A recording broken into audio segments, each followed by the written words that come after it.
Dober večer. Danes je za nas prazničen dan.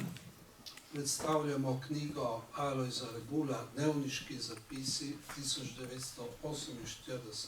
1948-1954, ki je pravkar izšla pri Slovenski matici v Ljubljani.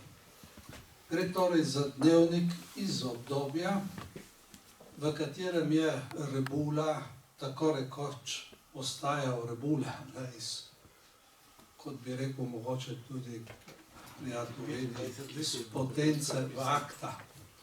Rebula, ki je se začel pač uveljavljati. Očitno gre za izredno pomembno in zanimivo knjigo. Za njeno izdajo si je nabrala posebne zasluge hčerka Tanja Rebula, ki je opravila zahteven prepis izvirnika in ga opremila z opombami. Žal je danes ni med nami. Na predstavitvi pa bo sodelovala pač druga hčerka, pisateljeva hčerka Alenka Rebula Tuta. Govorila pa bosta tudi akademik profesor dr. Milček Komelj in profesor dr. Edvard Kovač, ki sta knjigi prispevala spremni besedi. Pogovor bo povezovala dr. Ignacija Friderl-Jarc, tajnica in urednica Slovenske matice. Z branjem izbranih odlomkov pa bosta sodelovala člana radijskega odra Anka Peterlin in Marjan Kravos. Vse najlepše pozdravljam, z veseljem pozdravljam in kar predajam besedo dr. Friderl-Jarc, ki bo, kot rečeno, povezovala večer. Prosim. Hvala lepa za dobrodošlico in prijazne uvodne besede. Naj poudarim, da danes ni samo praznik tukaj v Trstu, da enako praznično čutimo v matici, torej tudi v matični Sloveniji, ki jo pooseblja druga najstarejša slovenska založba. Izid dnevniških zapisov Alojza Rebule iz njegovih mladostnih let je najdragocenejše zagotovo delo, ki ga je Slovenska matica uspela objaviti v zadnjih letih. In zdi se mi prav poseben privilegij, da se je to zgodilo prav pri Slovenski matici. Zakaj Alojz Rebula, kot veste, je res svojo pisateljsko pot, torej svoje prvo najuspešnejše pisateljsko obdobje, začel prav pri Slovenski matici. Leta 1960 je izšel roman Senčni ples in sledilo mu, čez 8 let mu je sledil roman V Sibilinem vetru, ki ga marsikdo v literarni zgodovini označuje tudi za najbolj dovršeno umetniško delo Alojza Rebule. Sodelovanje s Slovensko matico se je žal, čeprav še raziskujem to obdobje, za 2 desetletji oziroma za nekaj manj, torej za točno 12 let prekinilo.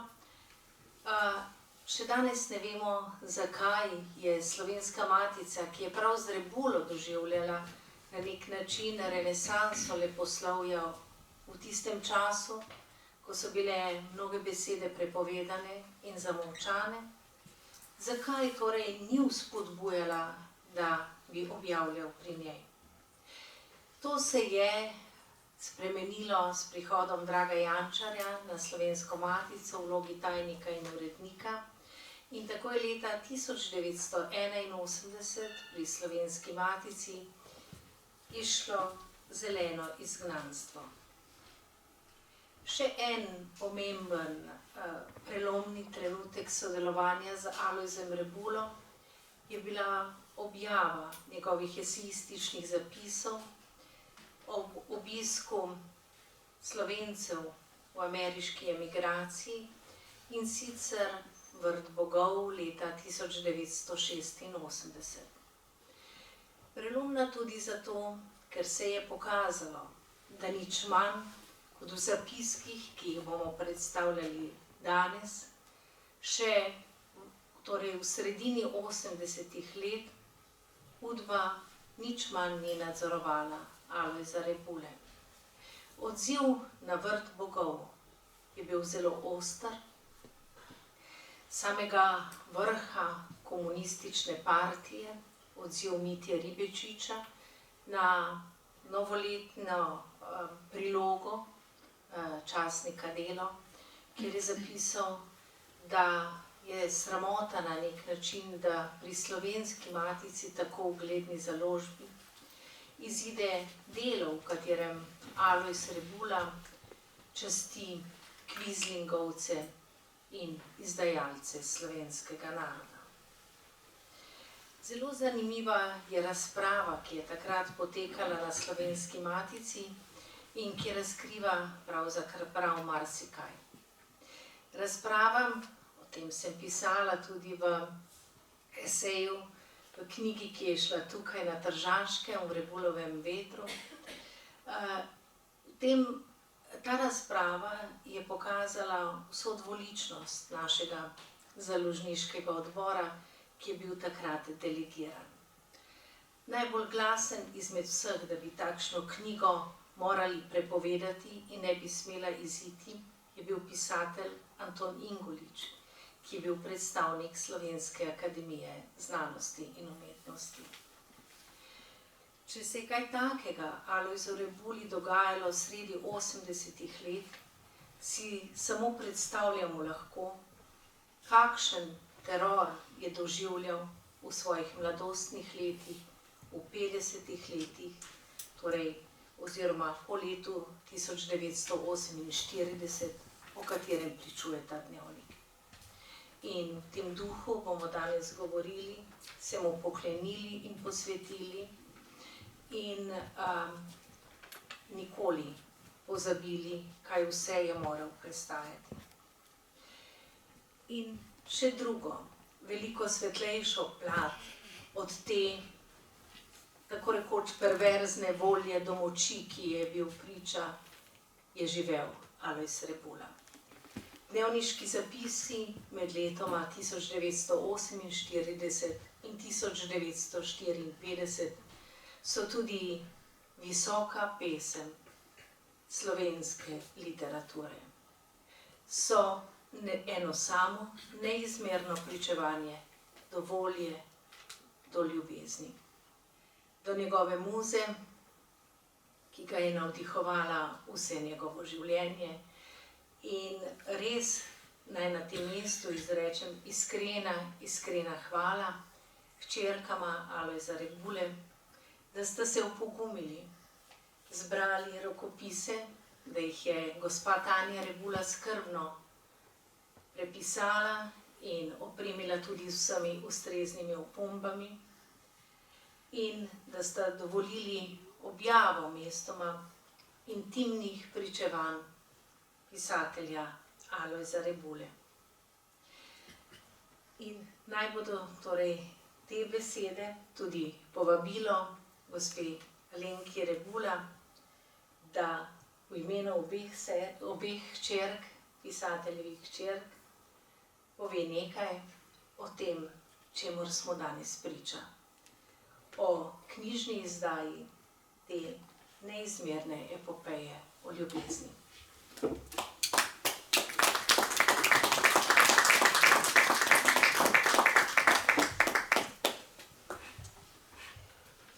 Najprej prebrala, kar je napisala Tanja, zato ker resnica je, da največ zasluge za to, da knjiga tu je njen pristop, ker se je prebila skozi pisavo mojega očeta, ki je neverjetno težko berljiva in nič je ni ustavilo.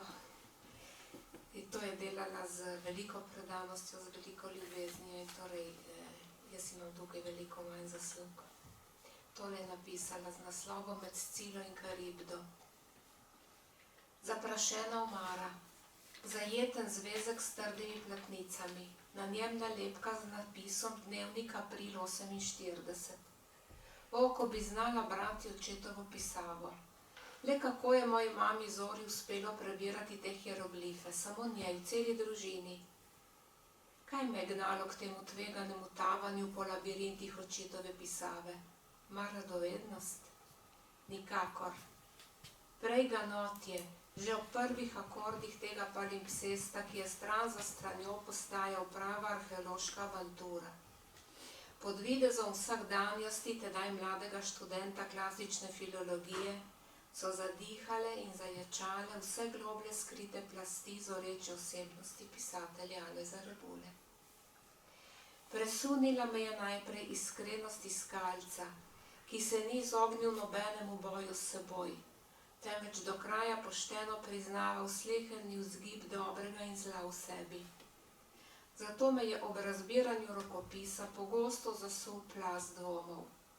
Čemu razgaliti pred javnostjo tako osebno izpoved, ki je veliko več kot pričevanje svojega časa?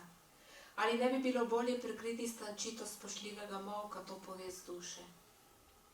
Prevzela me je viharna mladostna predanost etičnim vrednotam, ki terjajo velike žrtve. Ali jih bo zmogel dojeti in ceniti tudi sodobni bralec? Ali pa postaje v današnji površni družbi celo žrtev posmeha? Sredi dvomov me je navdihovala misel, da ravno oživljanje teh vrednot lahko postane vir novih moči za današnje mlade iskalce. Se potrebujejo spodbudo na svoji poti in morda slutje v sebi podobno hrepenenje. In katere so te vrednote, ki so bile mlademu študentu grščine in latinščine svete tedaj in vse do zadnjega diha v pozni starosti? Delo. V njegovem primeru resnost pri študiju, s katerim je premagoval pogoste osebne krize. Zvestoba narodu za vsako ceno. Strastno prebiranje slovenskih in tujih klasikov, da bi nadoknadil zamujeno, ko se je spopadal s pomanjkljivim znanjem knjižne slovenščine, za katero je bila njegova generacija na Primorskem pod fašizmom prikrajšana. Pretanjen posluh za čar narave.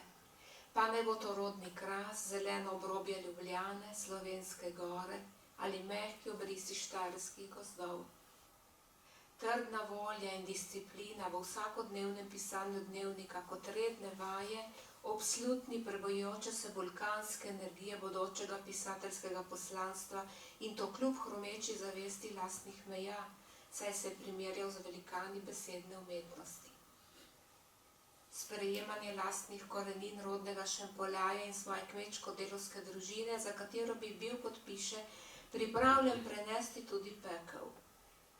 Prijateljstvo, ki je preizkusilo svojo zvestobo s poznejšim vseživljenjskim dopisovanjem.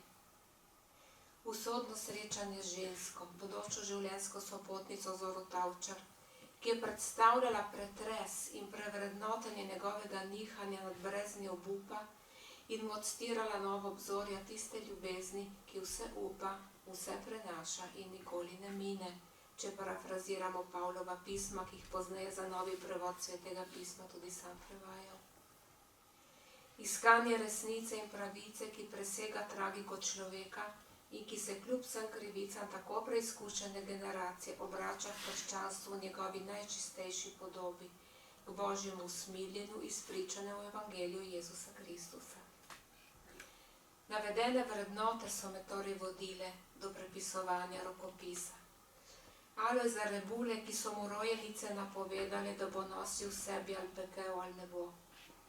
Dano mu je bilo uresničiti svoje poslanstvo tudi ob zvesti podpori žene Zore, ki v svoji mladostni podobi živo navzoča še posebej v tem dnevniku iz časa njunega zgodnjega poznanstva. Tanja Rebula.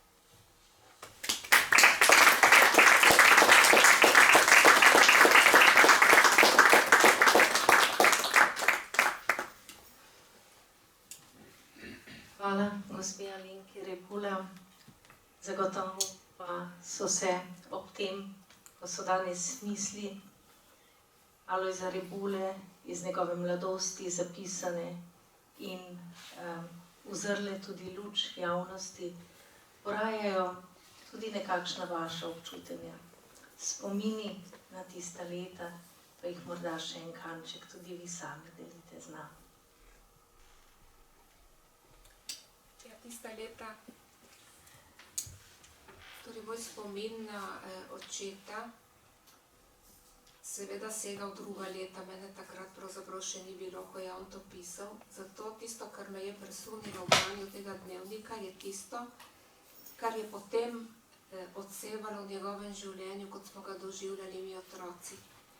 In v mojem spominu je ta dvojnost po eni strani, ta njegova skrajna občutljivost. Bil je izredno ranljiv človek, ki se je hitro prestrašil vsega.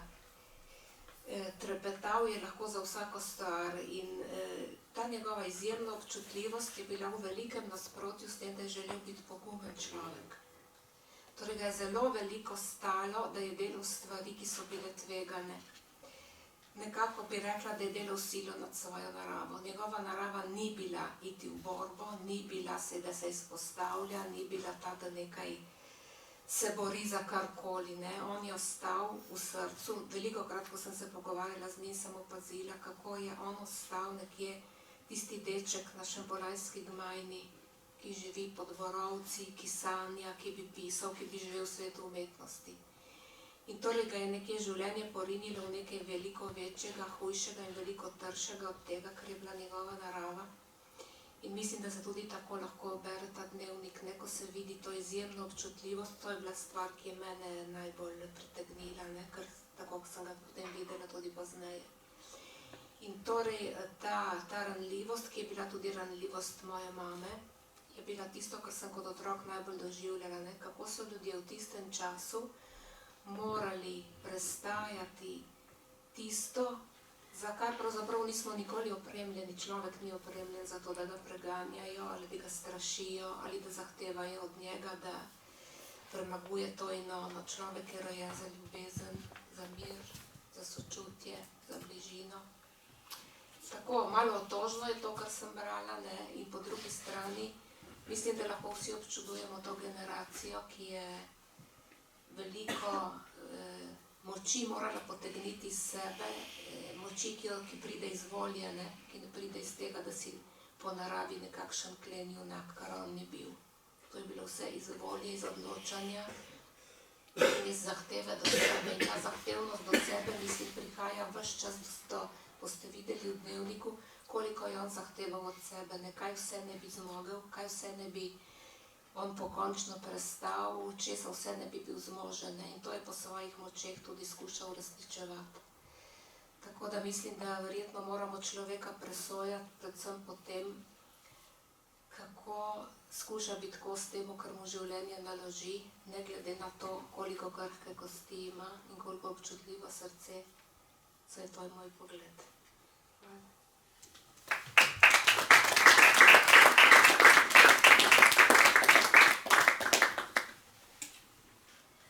Krhko srce in občutljiv pogled.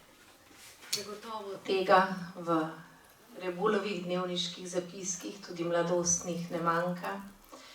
Spoštovani akademik, profesor dr. Milče Komelj, vi ste pisali tem dnevniškim zapisom spremno besedo. Sam Rebula je dejal, da so ti dnevniki nastajali tudi zato, ker se je hotel uriti v slovenščini, za katero je menil, da je ne zna dovolj dobro.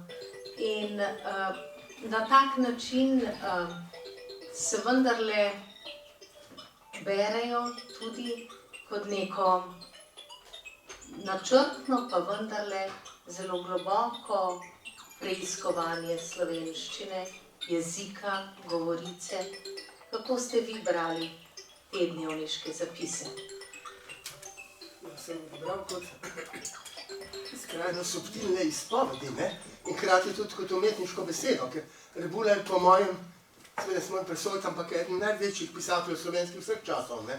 Ran pisatelj, ki mu beseda teče z duše, dobesedno, ne? In čeprav se ni učil v šoli slovenščine, ampak italijanščino, podobno se zato še bolj prizadeval, tako kot tudi Boris, ne, Pahor ali pa Srizlobec in podobno,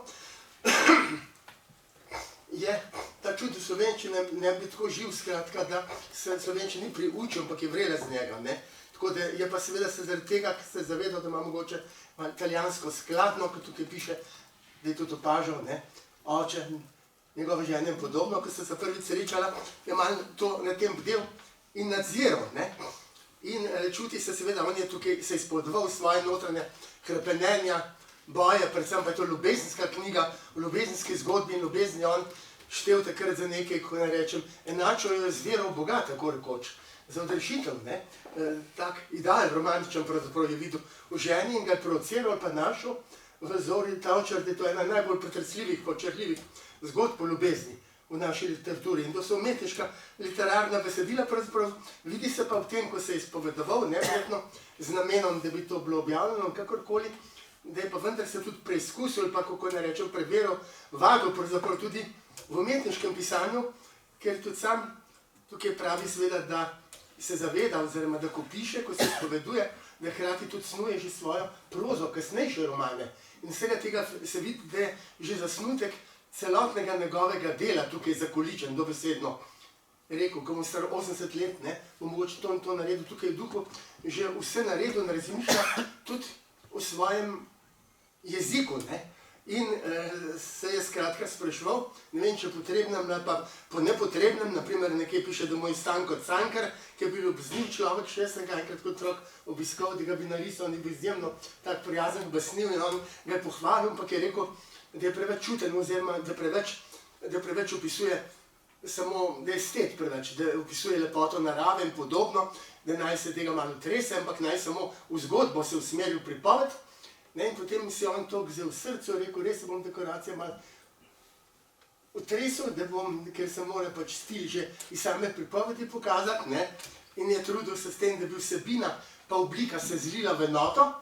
To so ekspresionisti tudi potem hrepeneli, da ne bilo nič odveč, ampak seveda se je skazalo, to sploh ni bilo potrebno, ker je on po naravi bil estet in tudi ko je pisal, opisoval lepote narave, jih ni na dekorativen način, ampak s takim doživetjem, da se skozi ves čas čuti, kako je v čutnih pojavih sveta videl navzočnost Boga ali pa celo oznanjene vstajenja. To vedno se pri njem stokrat kaže. Skratka, da piše instinktivno, obenem se pa tukaj še tudi malo nadziral svoj jezik in spraševal, kako bi si ustvaril slog, čeprav je jasno, da slog sam od sebe nastane in je to tudi spoznal. To je seveda očarljiv slog, tem, ko je pisal čist, skratka, njegov, ker je z besedo znal prestreči najbolj subtilne vzgibe, ne?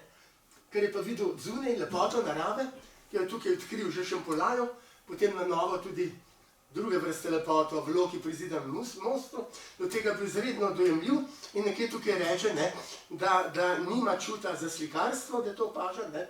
V resnici je pa bil, ker mogoče ni bil tako usmerjen, pa izobražen v tej smeri, ampak je bil izrazito čut za likovno umetnost je imel. To se vidi ne samo iz tega, da je tudi v kasnejših delih opisuje naravo, pa prav, da je se mu zdi, kot da je v Louvru, pa je tako, da gleda Monejeve slike, pa Monejeve in na Groharja in podobno, se spomne skratka živo. Z vso umetnostjo tudi z likovno, ki je interpoliral vase kot eno sestavino pač življenja, ampak je v bistvu bil tudi slikar neke vrste, z besedo, znal vse naslikati. Mogoče nobenega bi tako živočutno nazoriti, ampak ni bil naturalist, ampak je vse to vidno lepoto dojemal kot eno oznanilo nečesa višjega, skozi je po nečem absolutno hrepenju bil idealist, ne, skozi dojemljivost za zunanjost sveta. In zato ga je tako lepo brati, pravzaprav je utepil čuten nazoren, obenem je pa ves prežet duhovno poanto, ne.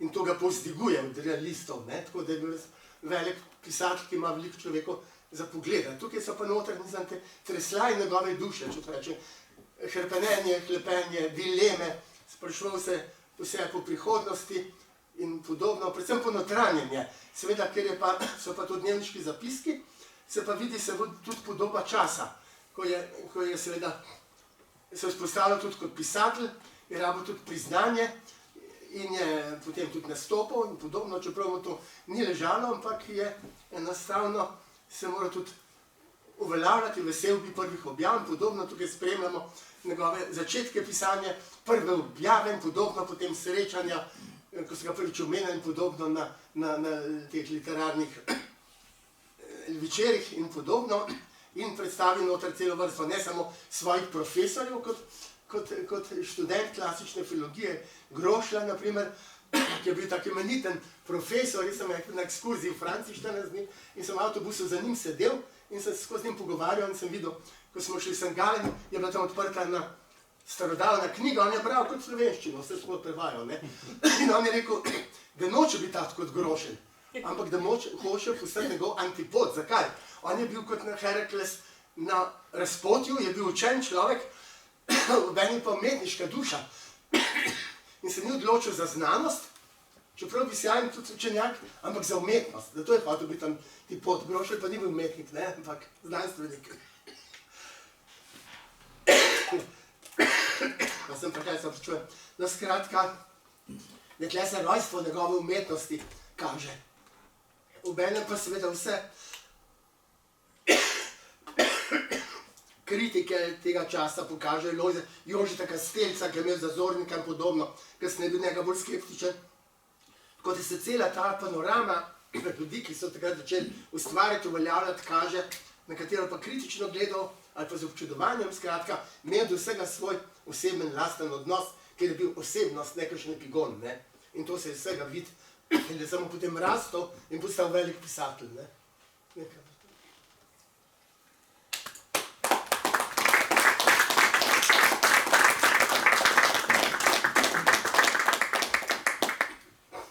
Že iz vseh teh besed današnjih gostov lahko vidimo, kako navdihujoči so ti dnevniški zapisi Alojza Rebule. Slišali smo nekaj o njegovem slogu, pa mu tudi prisluhnimo. Naj tam iz večnosti zdaj spregovori tukaj nam. Prosim, gospod Anko Peterlin in gospoda Marjana Kravosa, da prebereta nekaj odlomkov. Delo, študij in klasična izobrazba. Rad bi se pripravil na diplomo, kakor se ni pripravil še noben ljubljanski filolog. Dan po izpitih bi hotel pasti od truda, zmučen od vsega grškega. Potem bi bila res lepa diploma. Veliko in pozitivno slovstveno delovanje mora vznikniti le iz velikega, posvečenega, delovnega in žrtvovanega življenja. Življenje, to je vse. In v njem ljubezen, študij, pisanje, branje, druženje z ljudmi, religija.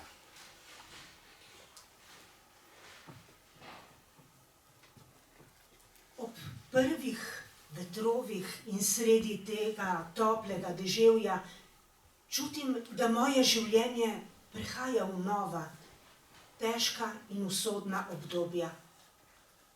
Konec moje univerze, brez izhodne perspektive bodočih let, mogočni in prazni klic po domu.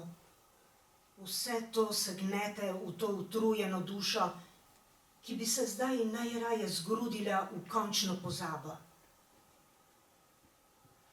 Kakor da je bil ves moj 12-letni trud ob knjigah zastonj, stojim zdaj zapuščen, brez moči, z dinarčki svoje štipendije in z lirami svojih krvavih verzov v razgledih.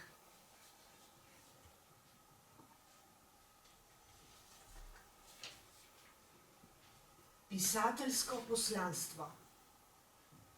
In ko se ozrem pred sabo na svežen pol nepopisanega, voljnega papirja, opojnega pod dotikom mojih prstov, sem kakor gradbenik, ki nosi v srcu zamisel templja in se radosti ob kupu marmorjev, sijočih in trdnih, kraj odprtega kamnoloma.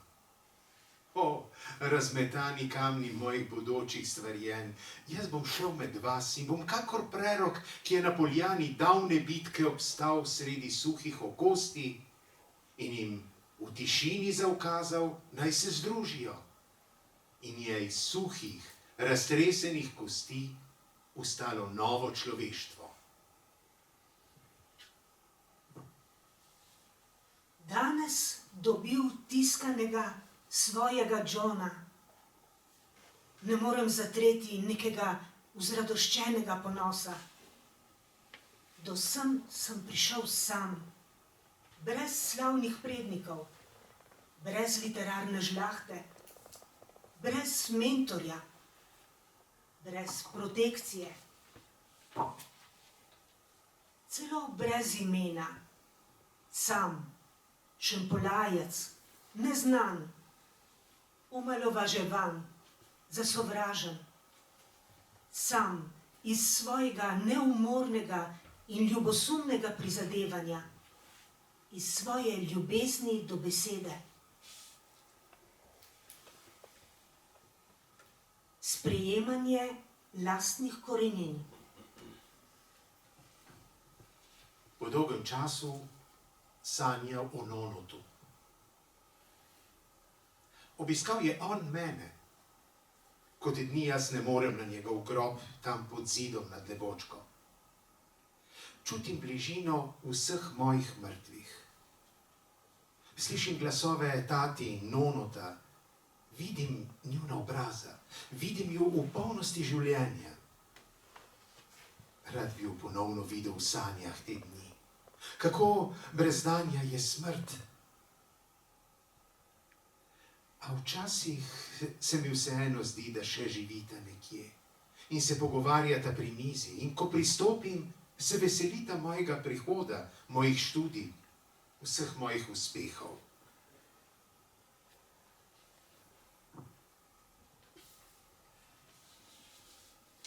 Hočem se še enkrat usesati v tržaški kruh, še enkrat vonjati latnik na borjaču.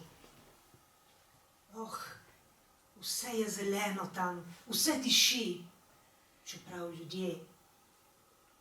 Tja dol, dokler mi kri veli, da hoče izmenjave. S kolesom sem šel do Frenkljevce.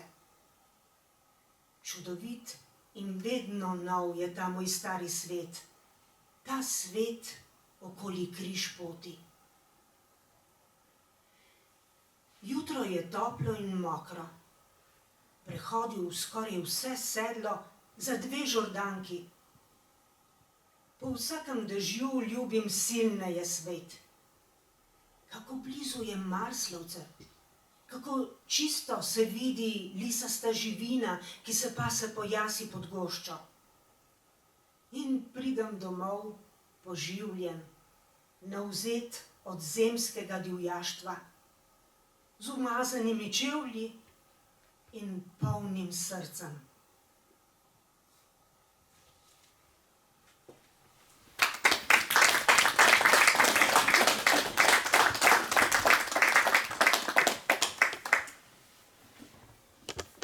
Hvala za predstavitev teh čudovito izbranih odlomkov, ki jih je iz dnevniških zapiskov pripravila Tanja Rebula. Zdaj, ko vse te podobe prijateljev, tudi Staneta Gabrovca, s katerim je prijateljeval skozi študentska leta in tudi pozneje, pa seveda ljubezen z vašo materjo, zaživijo v knjigi, torej skozi njegove besede. Kako drugačne so zdaj te slike kot slike vašega neposrednega življenja? Gospa Alenka.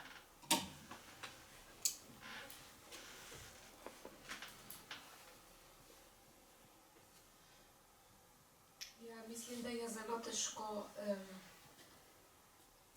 primerjati mladost svojega očeta s tem, kako smo ga doživljali kot otroci. Ker jaz ne še tako vračam stvari zelo težko on v meni zaživi kot pisatelj. V tistem trenutku, ko berem tiste stvari, pri njem, ki so mi najljubše, jaz obožujem pisatelja in izgine oče.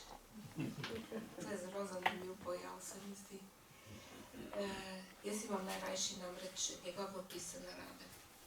Zato, ker so, tako kot je rekel gospod Pomelj, ker so slike, ne? To so prav živi filmi. In v teh opisih narave ni samo opisana tako zunanjost narave, ampak ta njena, kot je rečeno, bilo v tem otoku divjost, ne? Mislim, moč življenja, ki jo je on črpal iz narave, to je bil njegov kisik. On je vsak dan hodil na sprehod in je takrat v teh 2 urah, jaz se ga spominjam, vsak dan je šel v gozd. In tam se je naužil tistega, kar je čisto v življenju, ne? Se pravi, tam ni bilo prevare, ni bilo izdajstva, ni bilo nasilja, ničesar tega, kar je srečeval v človeškem svetu. In torej tam se je on dejansko prezračil in prečistil in je našel spet veselje do življenja. In mislim, da pogosto je on premagoval obup s tem, da je zaživel to. In torej v naravi je čutil seveda proti to božjo silo, ki je v naravi, ki navdihuje, ki obnavlja svet, ne? In ki mu podari toliko takih prav otroškega veselja, ker tista njegova zadeva z nabiranjem gob, ne? To je tako zanimivo, zdaj res se ga spominjam, da on ni hodil na gobe zato, da je našel gobo, ampak da je doživel srečanje z, ne vem, z darovi življenja, s čudežem, s tem, da odkrije neko skrivnost, kot da tista goba čakala naj, ne? In da se, to je, tudi si pravim, samo to. In tak odnos je imel do vseh stvari, tudi ko je srečal veverico, ko je gledal Kostanj. Torej, on je bil sposoben doživeti ta duhovni del narave na svoj poseben način, neki ni panteističen, ampak nekaj drugega, prav njegovega posebnega. Mislim, da je zelo izviren v tem slovenski literaturi. In tako, to se za nekaj sem malo nanizala, kar mi prihaja na misel. Iskrena hvala tudi za te osebne impresije o Alojzu Rebuli, izjemnem besednem impresionistu, kakor pravzaprav poudarjate danes vsi. Pa vendarle ta besedni virtuoz sploh ni hotel postati pisatelj. Tako pišete profesor dr. Edvard Kovač, vi v svoji spremni besedi. Ja, imel sem to radost in veselje, da me je pozno v letih sprejel svoj prijateljski krog, njemu me posebej prevedel Sane Gabrovec in moram reči, to, kar ni tako vidno v Dnevniku in kar smo mi doživljali ob njem, ali pa jaz ob obeh teh velikih prijateljstev, imel smisel za humor, za duhovitost. In imel sem občutek, da se postavlja kar en drug svet, kako da bi rekel tisti, ki so v večnosti, kako se nam morajo nasmihati, smejati, kakšni reveži smo mi, zakaj vse si mi prizadevamo, kaj si ženemo k srcu, tista resničnost je čisto drugačna. Potem sem osebno enkrat rekel, da imamo občutek, čeravno veliko sva se pogovarjala o filozofiji, veste, to je bilo nekaj neverjetnega, naša gospa Alenka ga je doživljala kot očeta, jaz sem ga pa tudi pri 80 letih doživljal kot, če smem reči, neko dijaka ali študenta, ampak kot mladeniča, ki ga vse zanima, ki sprašuje, dejšte no, in sem rekel, enkrat sem rekel, gospod Lojze, ko človek vidi, pa posluša, se z vami pogovarja, ga ni biti strah star. Se pravi, toliko svežine, zvedavosti je bilo v njega, ne? O literaturi, filozofiji. In enkrat sem rekel pač, da se mi zdi, da so njegovi dnevniki, pa tudi razmišljanja v njegovih delih, me spominjajo na Gabriela Marcela, ki je napisal knjigo Le Journal Métaphysique, se pravi metafizični dnevnik. Se pravi, da on tudi življenje gleda vse dogodke, zlasti pa naravo, kot smo videli, iz neke metafizične, onkratne dimenzije. In se mi zdi, in tukaj je on res, če smem reči, tudi teološko gledano, modern teolog, ni maral biti teolog, kaj še filozof in tako naprej, ampak da je Božji odsev, Božjo dobroto, lepoto videl sredi sveta in ni bil fugamundi, ni hotel bežati iz tega sveta. In potem zanje je bil najhujši izziv in to mi je pač povedal, prvi čutim, da moram povedati to metafiziko, onkrajnost, pripeljati v vsak dan, tudi naše politično življenje. Pa sem rekel, ko so tlo, škoda našega metafizičnega stila za našo politiko, ni vredna tega. No, rekel, tako neposredni so bili pogovori z njimi in jaz rekel, kada sem vozil potem nazaj z Loke, ali pa so se potem z Gavrocem pogovarjala, rekel, zame je bila to, z njim se pogovarjati kot neka duhovna obnova. No, ampak, ker je akademik Milče Kornelj tako govoril, da je bil slikar, da je bil impresionist, čeprav tega ni vedel, da je slikar, ne? No, jaz vam pa k temu dodal, da tudi sam ni vedel, da je glasbenik. Ne? Sam je rekel, da nima smisla posebej za glasbo, če ravno ljudske pesmi smo veselo prepevali, zlasti pri maši cerkvene ljudske pesmi, ampak šele ob koncu, ko ni mogel več sam pisati, ko tudi ni bilo vedno v njem osebe, ki bi narekoval, ko je razmišljal, takrat je pa poslušal Beethovna, njegovo simfonijo, simfonijo kozmosa, stvarstva, in tam je on podoživljal Beethovna, tole, veliko prav to globino njegove glasbe, in zato mu je toliko pomenilo, ko sem mu poslal svoj kratek članek, teološko ozadje Beethovenove maše, se pravi, on je rekel, ampak jaz sem slutil, da je to globok vernik, da ima takšno vero, takšno globino, ki si jo lahko samo želim. Se pravi, da je on sam se ob koncu svojega življenja prepoznal v čudoviti klasični glasbi, se pravi, da je to glasbenost nosil v sebi in drugi ste bolj kompetentni kot moja malenkost, da ugotavljate, koliko ritmike, koliko zvočnosti, koliko glasbenosti je pač v njegovem stilu. To je tema za kakšen doktorat, ne? Ampak ki bi si ga on zaslužil. Sicer pa bi rekel tole, da mi je spominjal na to, da se pri njemu, ko sem bral te dnevnike, dnevniški zapisi, da se njegova literatura prepleta z njegovim življenjem.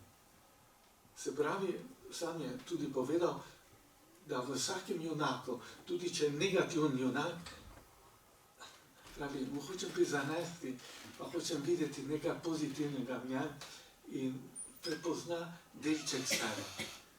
Zato potem tudi njegovi junaki izvenijo tako pristno, in v tem smislu je njegove drame, resnično eksistencialne drame, se pravi, da je vsaki osebnosti on sam. In v tem duhu me je spominjal na Kafko, ki je dejal, pa poslušajte, jaz nisem samo tisti, ki pišem literaturo, jaz sem literatura. In z njim se srečevati, pogovarjati, je bila literatura. Samo še ena stvar, kar sem hotel izpostaviti, je pa to, kot je povedal gospod Milček, je pisal najprej za tega, da bi se izuril v slovenščini jeziku. In ne samo potem, ko je postal profesor, ampak ta izkušnja z očetom pa nauči najnega sina pisati po slovensko. Sem jaz sam doživel, ko smo enkrat se v sodu pa svojo prvo knjigo, ne eno izmed prvih knjig, podaril, mi napisal, čudim se, da je tako slabo lektorirana knjiga lahko išla. No, dobro, odslej sem se vedno znašel zraven lektorca, ampak kaj hočem reči, namreč on je imel, bomo rekli, religiozno odnos do slovenščine. A ne? In tukaj se mi zdi, da je bil blizu Trubarjev. Mogoče vsi rečemo, Trubar je napisal abecednik, napisal svetopismo in tako naprej, ampak njegova odločitev, zakaj mora Slovence naučiti brati svetopismo, je, da se bojo znali z Bogom pogovarjati. Se pravi, izraziti tisto globino.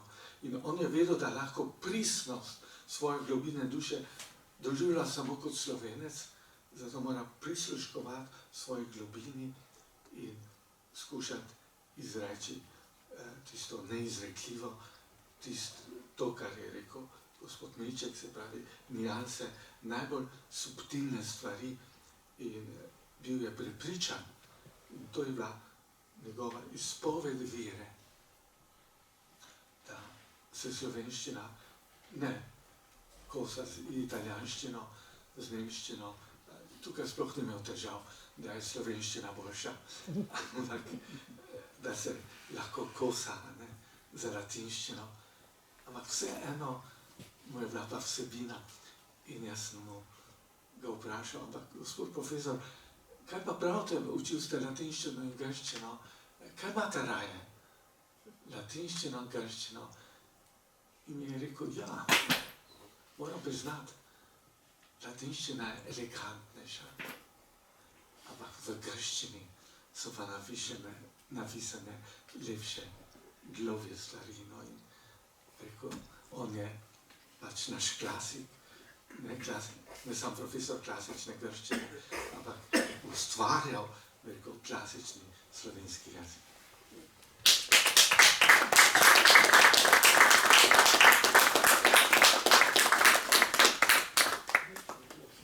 Hvala tudi profesorju dr. Edvardu Kovaču. Slišali smo mnogo besed o globini, pristnosti, veličini izraza. In potem si lahko samo predstavljate, s kakšno tresočo roko smo urejali to knjigo. Mnogo je tistih, ki so morda danes niso tukaj na odru z nami, pa so skriti in so zelo dragoceni, da so pripomogli k izdaji.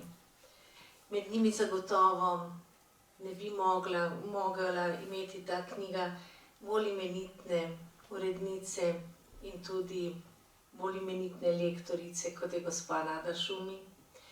Prav tista gospa, ki je tudi izbrala naslovnico te knjige, ti dve vrtnici, ki hočeta druga k drugi, pa je med njimi posutega mnogo trnja.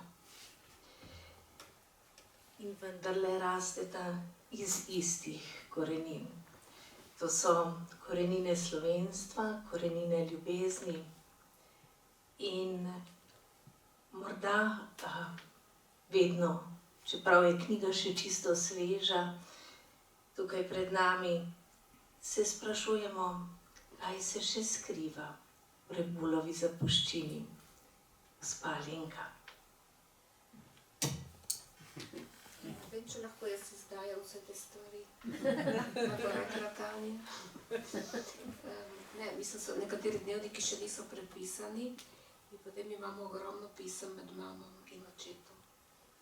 Tudi to ne vem, če bo Tanja se tega lotila, ker jaz ne zmorem takih stvari. In ne znam brati tiste pisave, ampak to recimo, gotovo je ena zakladnica marsičesa, ne. Tako, ne vem, kako bo s tem, ampak mislim, da človek je ena velika skrivnost, ne, bolj gledamo v globino, več odkrijemo in toliko je teh plasti in teh skrivnosti, tako upam, da bo še kaj bilo, ker mislim, da je važno, da Včasih sem bila proti temu, da se razkriva osebno življenje pisateljev, ne se mi je zdelo, da pač prebereš njihovo delo in to je tisto, kar ne bi šlo v javnost. Ampak zdaj se mi začenja zdeti, da je tudi važno, da ljudje razumejo, kakšen je človek, ki je to ustvarjal, ne? Da nekje odkrivamo skrivnost človeka, ki je mogoče pri pisateljih še bolj zaostrena in še globlja, ne? Ker so imajo drugačno občutljivost, tako da upam, da bo tudi kaj iz tega nastalo. Hvala. Hvala za te skrivnosti. Se me sliši? Hvala. Hvala. Se sliši? Ja.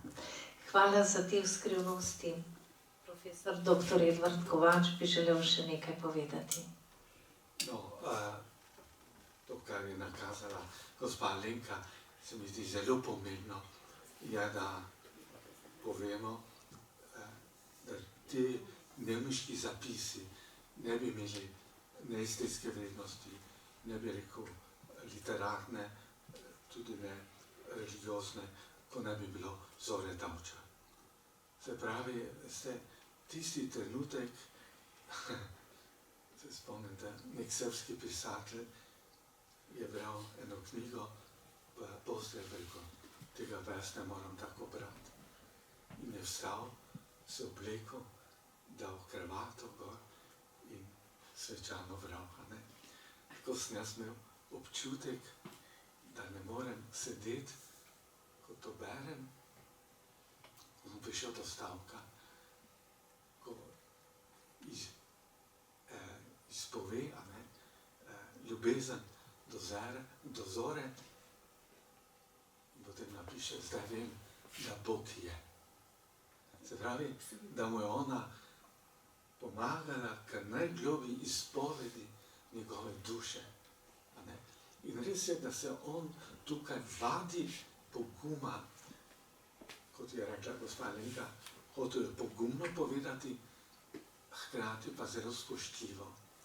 Se pravi, francoski literarni kritiki bi ga pohvalili, da je v teh izpovedih globok, neposreden, pa vendar pudik, se pravi zadržan, spoštljiv.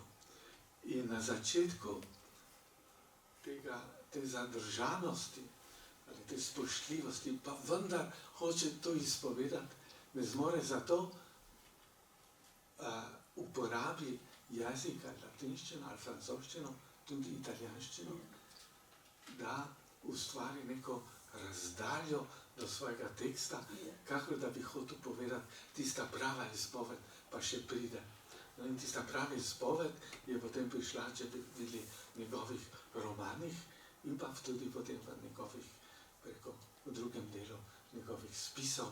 Se pravi, to je nekaj, bom rekel, tako pogumnega, tako lepega in da namreč združuje to, kar bi danes filozof Jean-Luc Marion rekel, da združuje tako eros kot agape, se pravi, da šele, če smem tu kot teolog reči, da šele kot obzori dozori, ne samo kot estet, kot mislec, ampak tudi kot kristjan.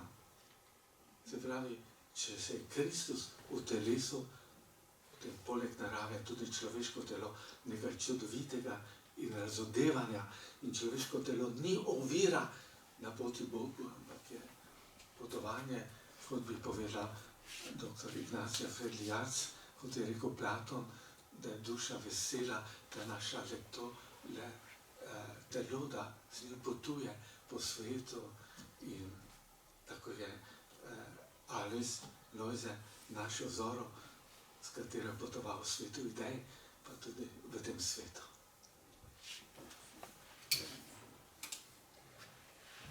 Hvala dr. Ediju Kovaču za to metaforo potovanja. Tudi mi bomo potovali gotovo še mnogo večerov s temi dnevniškimi zapisi. Hkrati sem že povedala, s kako tresočo roko smo pravzaprav urejali to knjigo, pa vendarle smo ji pridodali tudi nekaj reali, bi rekla.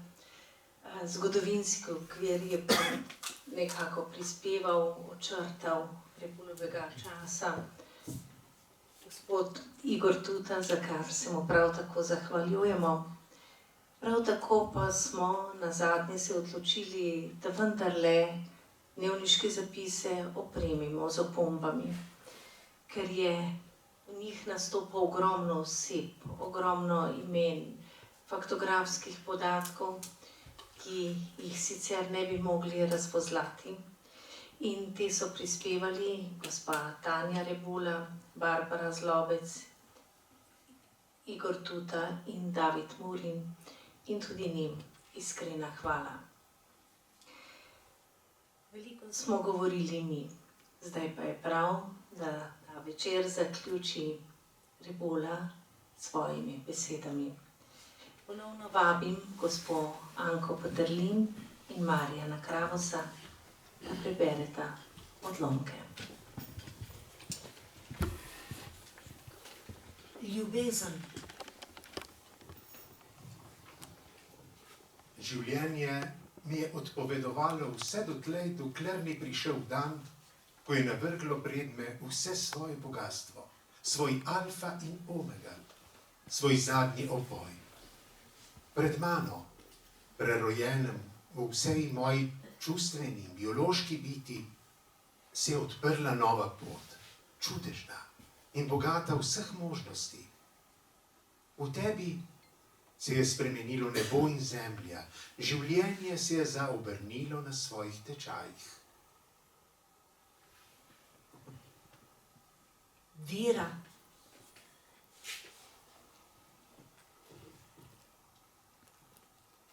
O Bog, po tolikih letih brezsmiselnega izgorevanja, glej me tu, v seminarju mojih klasikov in mojih muk, dovršenega v misteriju. Ljubim jo, kakor ljubi kmet zemljo. O Bog, prosim te usmiljenja. Ti moraš biti vsevedni, pravični, usmiljeni. Srce vpije po tebi. Kliče te v divjem zagonu brez upa. Ti moraš biti. In če te ne bi bilo, bi te nocoj ustvarilo moje hrepenenje. Sem kristjan po etiki, ne po dogmatiki.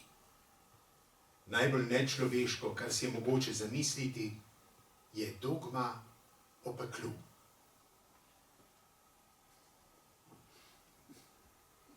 Zavest, da se štejem v milijonsko občestvo kristjanov, bi morala biti vedno z mano.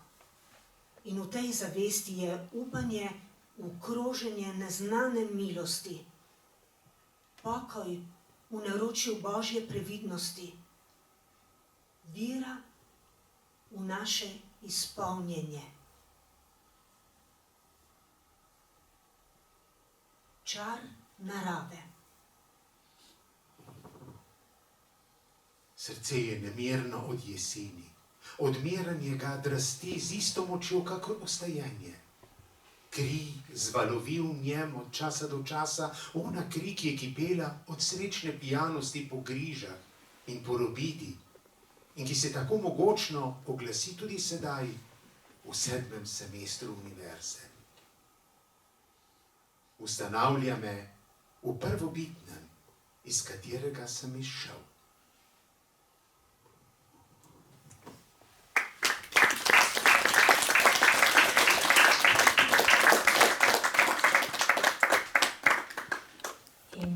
Kot odmev za zaključek vabim gospo Alenko Rebula, da nam spregovori.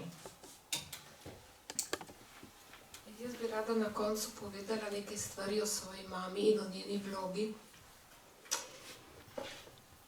kot opazovalec tega, kar je bilo. Zdi se mi pomembno, da podčrtam, kako je ona verjela v njegovo umetnost, ne samo v njega kot človeka. Mislim, da je zelo težko, da človek ustvarja, ker ustvarjanje je pogosto velika muka, je obvladovanje velikih viharjev, je tako, to so že stari Grki res vedeli, ne, kako bogovi premetavajo umetnika. In ona je verjela, občudovala njegovo umetnost, ta njegov dar, ne, in je bila temu predana do konca. In imeti ob sebi nekoga, ki verjame v naš dar, je velikanska opora za življenje. To je ona njemu dala, poleg ljubezni. In še neko drugo stvar mu je dala poleg ljubezni, in to je bila, da je bila zmeraj neke vrste jez za njegov obup, za vse njegove duševne muke, ki so ga zelo preganjale, ker njegova vera je bila nenehoma pod vprašajem. Zelo se je trudil, da bi trdno in mirno verjel, ampak v resnici to si moral on priboriti vsak dan na novo. In ona je s svojim stvarnim in pristopom, svojo povezanostjo z življenjem, svojo ljubeznjo do njega, stala in ustavljala te valove.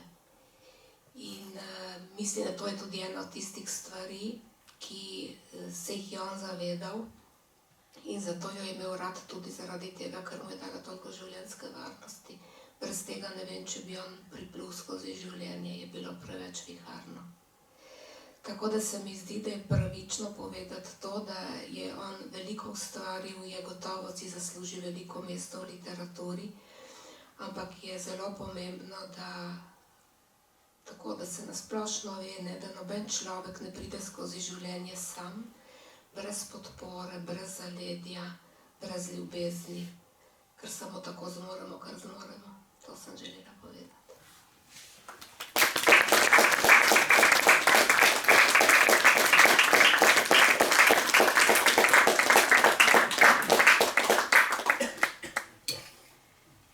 Hvala, da ste nam prisluhnili.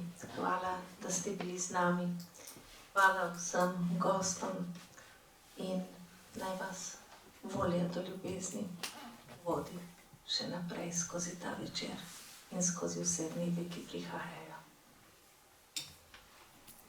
Ja, bi rekel to, da je med nami res nocoj nekako zaživel Alojz Rebula, ne samo preko teh svojih dnevniških zapisov, ampak tudi v besedah vseh vas, ki ste sodelovali pri predstavitvi teh dnevniških zapisov. Najprej seveda bi omenil profesorco Alenko Rebula-Tuta, doktorja Mečka Komelja, doktorja Edija Kovača in seveda doktor Ignacio Fider-Jarc, pa tudi oba člana radijskega odra, Anko Peterlin in pa Marjana Kravosa, ki sta torej pomagali, vsi vi ste pač pomagali obuditi ta lik, ki je tako pomemben za širši prostor in bi rekel še posebej pa tu za nas. Hvala lepa vsem.